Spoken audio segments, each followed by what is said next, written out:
For years, she had lived alone. No husband, no children, just the house, the garden, and the silence. The kind of quiet that wrapped around you like a warm blanket. The mornings were spent in the garden, her garden where the roses bloomed in clusters of crimson and white.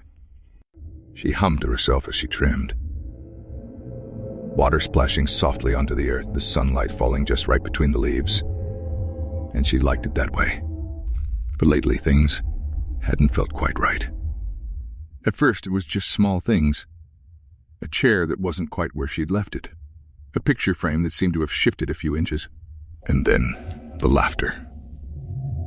A child's laughter. It echoed through the halls late at night when everything was still, but she told herself it was just the wind. Just her imagination. But the more she tried to ignore it, the louder it became.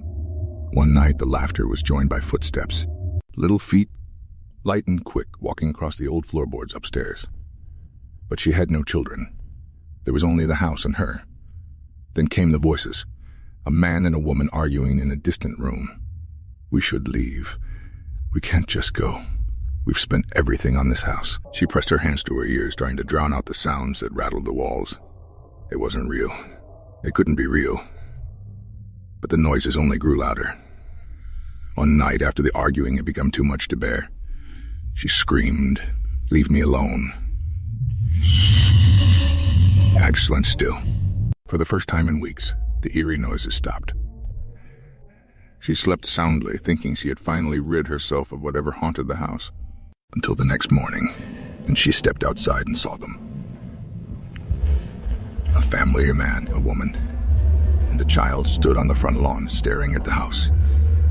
They were whispering to each other, eyes wide and uneasy. She froze, heart pounding. They could see her. The woman shivered, turning to her husband. "I think this house is haunted." The old woman's breath caught in her throat. She was the house. She was the one who had always lived here. They didn't need to know her. She didn't need to be seen. So they called a psychic. The psychic stood still for a long moment, eyes closed, listening. Then she smiled softly. "She's not haunting the house," the psychic said in a calm voice. "She's part of it." The old woman's heart skipped. A beat. What did she mean? She's been here a long time. She doesn't know she's gone. The words echoed in her mind, but they didn't make sense.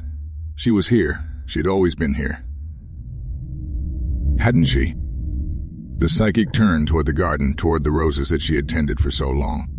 "She just loves the garden," the psychic said, her voice soft. The family stared at the garden, unsure of what to make of it. But the child's eyes were wide. She stepped forward as if drawn by something invisible and stared into the blooming flowers. And that's when the old woman felt it. Her hand brushed against a window. She hadn't realized she was standing there until the cool glass was pressed against her palm. She looked down at the roses, the laughter, the voices, the moving objects. It had never been the house that was haunted. It had always been her. And as the wind rustled through the garden, the roses swayed with it, whispering softly in the breeze. But this time, the laughter was warm like an old friend returning after a long absence. The house was hers, and she would always care for it.